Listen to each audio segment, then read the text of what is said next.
20 luka bekas suntikan.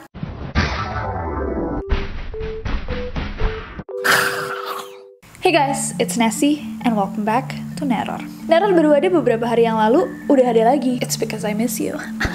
But seriously, aku mencoba banget untuk membuat sebanyak mungkin konten yang aku bisa buat untuk menemani kalian agar kalian betah di rumah aja. Juga ada bahan diskusi bersama teman-teman. Aku sering banget di-tag di Instagram. By the way, kalau kalian belum follow, bisa follow aku di Instagram.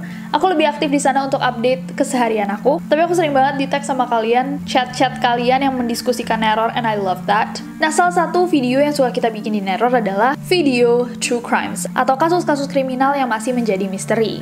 Dan banyak dipertanyakan orang-orang. Terakhir kali yang kita buat adalah kasusnya Paulette Guevara, seorang anak berumur 4 tahun yang meninggalnya bisa dibilang banyak orang sedikit tidak wajar. Dan video-video misteri True Crimes ini adalah salah satu tipe video favorit aku dan banyak dari kalian. Salah satu kasus True Crimes atau kejadian asli yang paling banyak di-request di channel ini sejak aku mulai Neror adalah kasus meninggalnya seorang diva dalam negeri, seorang penyanyi cantik yang sangat-sangat bertalenta yang harus kehilangan nyawanya di umur yang cukup muda, Alda Risma. Kasus ini sempat menggegerkan dunia entertainment Indonesia dan menarik perhatian publik karena polisi mengatakan bahwa kematiannya terbilang tidak wajar dan misterius hingga menimbulkan banyak banget hipotesis dan spekulasi di kalangan masyarakat. Nah, sebelum kita terjun ke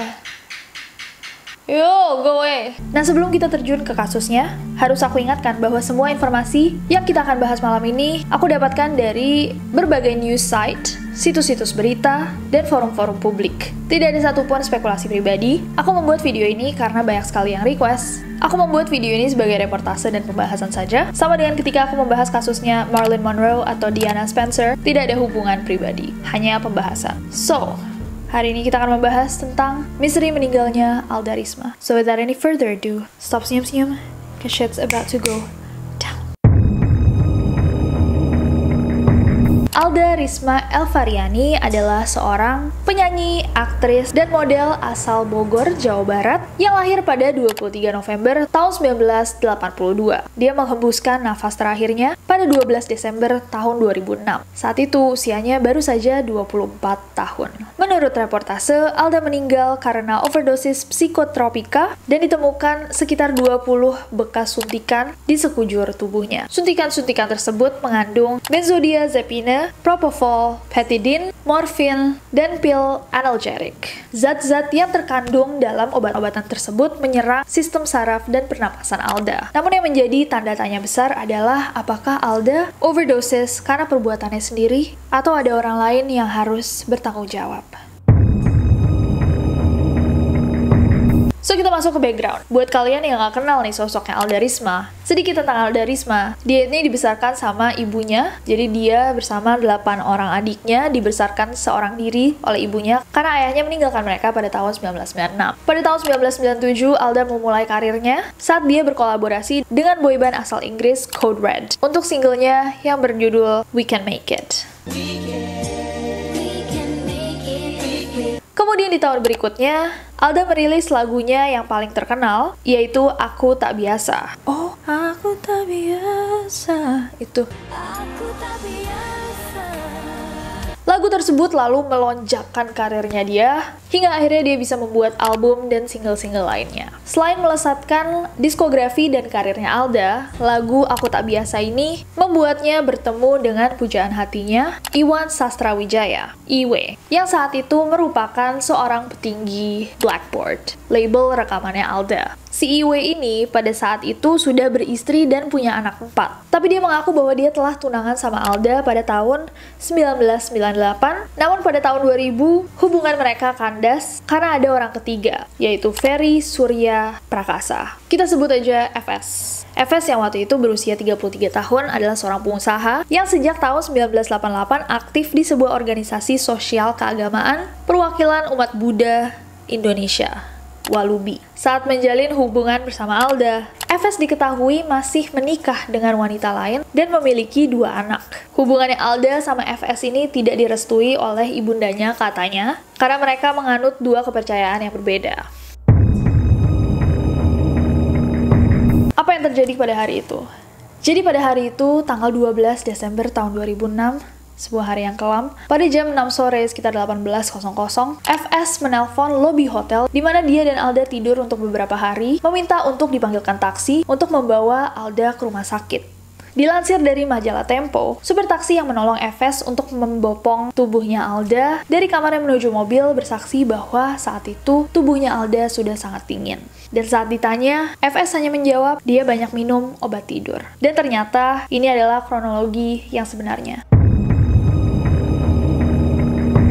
Jadi pada tanggal 10 Desember tahun 2006, FS menjemput Alda di rumah keluarganya, tepatnya di Bekasi. Kemudian mereka berdua berangkat menuju Hotel Grand Menteng di Matraman, Jakarta Timur. Sebelum tiba di lokasi tujuan, mereka sempat stop nih. Mereka mampir ke sebuah toko obat bernama Era Baru di Pasar Pramuka yang lokasinya nggak jauh dari Grand Menteng. FS masuk ke toko, sementara Alda menunggunya di mobil.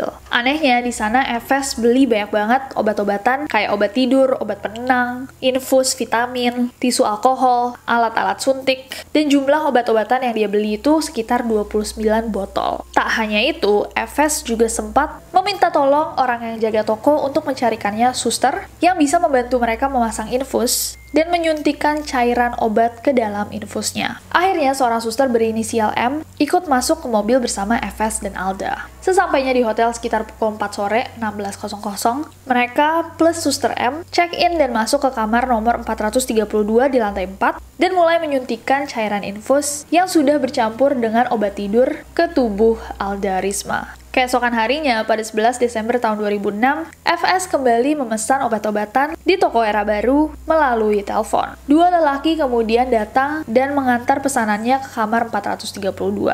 Dan FS meminta mereka untuk memegangi tubuhnya Alda sementara FS menyuntikkan obat-obatan tadi ke tubuh Alda supaya Alda tetap tertidur. Di hari ketiga, pada 12 Desember tahun 2006, FS memesan obat-obatan itu lagi dan diantar oleh dua lelaki yang sama ke kamar hotelnya. FS terus menyuntikkan obat ke tangan dan kaki Alda sampai Alda tidak kuat menggerakkan tubuhnya lagi. Jadi FS dan Alda menyuntikkan obat-obatan itu 3 hari berturut-turut. FS kemudian menyogok dua lelaki dari toko Era Baru itu dengan 100 gram emas yang pada saat itu tuh value-nya sekitar 15 juta supaya mereka tutup mulut.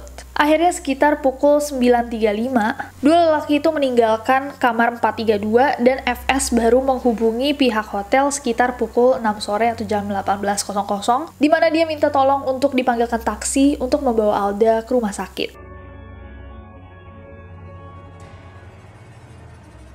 Dilansir dari majalah Tempo, supir taksi yang menolong FS untuk menggotong Alda bersaksi pada waktu itu bahwa tubuhnya Alda nih udah dingin banget. Dan ketika ditanya, ini kenapa? FS cuma bilang bahwa dia banyak minum obat tidur. Dalam perjalanan menuju Rumah Sakit Mitra Internasional di Jatinegara, Jakarta Timur, FS sempat menelpon ibundanya Alda dan bilang bahwa Alda sedang dibawa ke rumah sakit. Sesampainya di Rumah Sakit Mitra, kondisi tubuhnya Alda tuh udah dingin banget. Mulutnya juga terus-menerus mengeluarkan busa bercampur darah dan jantungnya sudah tidak berdetak. Akhirnya Alda dibawa ke RSCM untuk diidentifikasi penyebab kematiannya. Nah, tubuh Alda ini dibawa ke RSCM dengan supir yang tadi, sementara FS balik ke hotel dengan alasan dia harus membayar kamar hotel mereka. Sekitar jam 10 malam, jam 22.00, tim identifikasi dari kepolisian mendapatkan informasi kematiannya Alda. Mereka langsung ke RSCM untuk memotret tubuhnya Alda, mengambil sidik jarinya, dan menemukan lebih dari 20 luka bekas suntikan di lengan kanan, kiri, dan juga kakinya. Namun polisi tidak menemukan tanda-tanda kekerasan seperti pukulan, baik dengan benda tajam atau tumpul. Setelah memperoleh data, Polres Jakarta Timur mulai melakukan investigasi ke TKP yang tak lain dan tak bukan adalah kamar 432 Hotel Grand Menteng yang ditinggali sama Alda sama FS. Namun ketika polisi sampai di sana, FS sudah tidak ada. Polisi menemukan 3 jarum suntik di tempat sampah, botol infus yang sudah dipakai di jendela, 11 botol minuman keras dengan kadar alkohol 45%, alat kontrasepsi, puluhan obat penenang, dan juga beberapa jenis kapsul. Polisi juga menemukan bercak darah di spring bed dan bercak semen di handuk hotel.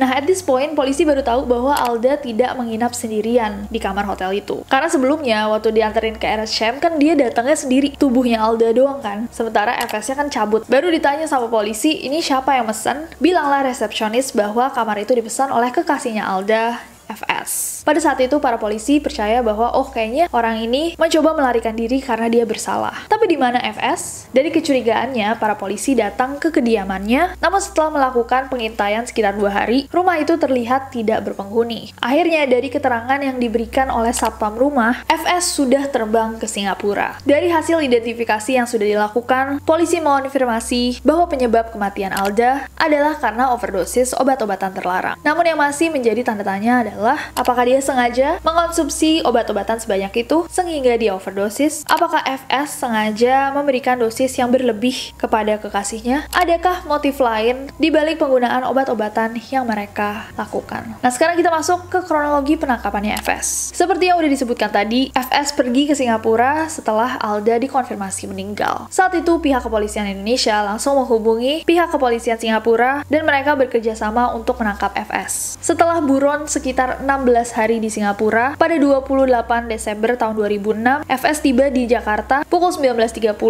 seorang diri dan dibawa ke markas Polda Metro Jaya untuk dimintai keterangan dan melanjutkan proses ini di pengadilan. Pada 9 Agustus tahun 2007, FS divonis 15 tahun penjara oleh Pengadilan Negeri Jakarta Timur atas pasal 340 KUHP tentang pembunuhan berencana. FS tidak terima dengan vonis tersebut karena dia bilang, "Saya tidak melakukan apa-apa. Saya tidak bersalah dan tidak melakukan pembunuhan kepada Alda." Namun pada 2 Februari tahun 2011, Mahkamah Agung mengabulkan permintaan pemotongan waktu penjara. Dilansir dari Detik News, dari 15 tahun menjadi 8 tahun. Berikut adalah beberapa alasan kenapa Mahkamah Agung memberikan keringanan atas hukumannya FS. Emma meralat pasal yang dijatuhkan oleh PN kepada FS menjadi pasal 338 KUHP mengenai pembunuhan biasa, bukan berencana. Tidak ada bukti yang menunjukkan bahwa FS melakukan pembunuhan berencana sebab ada banyak bekas suntikan di tubuh Alda yang sudah lama. FS dianggap lalai dalam mengawasi konsumsi obat-obatan Alda sehingga menyebabkan Alda meninggal. FS tidak melakukan semuanya sendirian. 2 karyawan toko obat juga ikut andil sehingga mereka semua dijatuhi hukuman penjara yang sama 8 tahun.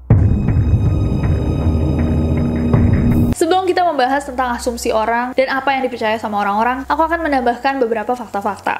1. Bercak darah yang ditemukan di Springbed Hotel ternyata milik FS. 2.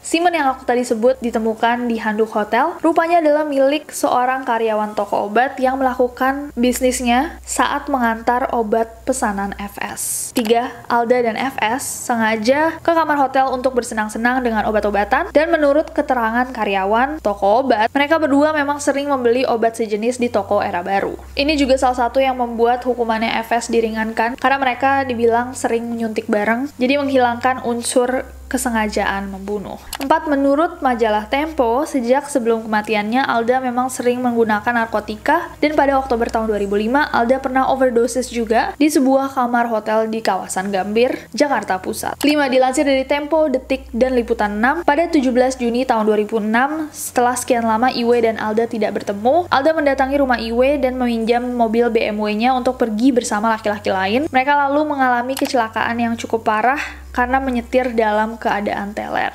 6. Ini adalah fakta yang membuat banyak banget orang percaya bahwa ini adalah pembunuhan yang direncanakan. Di persidangan, Ibunda Alda membacakan SMS yang dikirim oleh Alda, bertuliskan, "Aku dipukul, ditampar, ditonjok mukaku, aku tidak rela, aku tidak salah apapun, aku diancam dan dianiaya."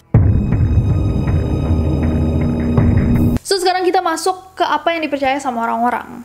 So, dari semua yang kita bahas, belum ada fakta yang menjawab apa yang sebenar-benarnya terjadi pada Alda. Kalau dia memang overdosis, apakah dia menyuntikkan obat sebanyak itu atas kemauannya sendiri, atau dia sengaja dibuat tak sadarkan diri, kemudian disuntik dengan obat-obatan yang lebih banyak sampai akhirnya dia meninggal? Yang kedua, apakah benar FS yang membunuh Alda? Sampai hari ini belum ada informasi kayak motif sebenarnya kenapa dia mau membunuh kekasihnya ini kalau benar dia yang bunuh. Sebab sampai akhirnya dia dijatuhi vonis pun dia bersikukuh bahwa dia tidak bersalah. Yang ketiga, mungkinkah ada alasan lain atau sosok lain yang mungkin bertanggung jawab dalam cerita ini? Kalau dari keterangan-keterangan yang kita tadi bahas, sepertinya ada beberapa sosok yang tidak merestui hubungannya FS dan Alda ini. Mungkinkah toko obatnya atau orang-orang yang dikirim bermain sebagai double agent? Dan dari semua informasi yang kita baca, kita nggak bisa menemukan apa yang terjadi sama Suster M.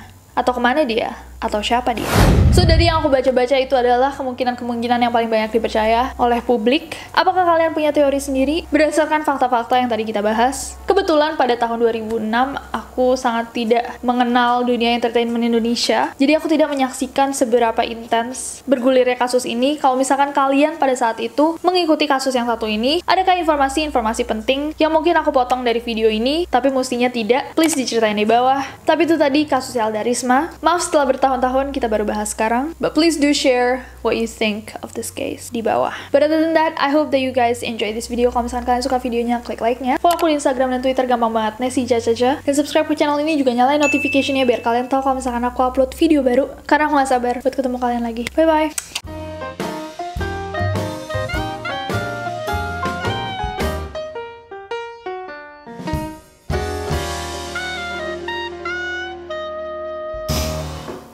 Mahkamah Agung mengabulkan pada 2011 dia.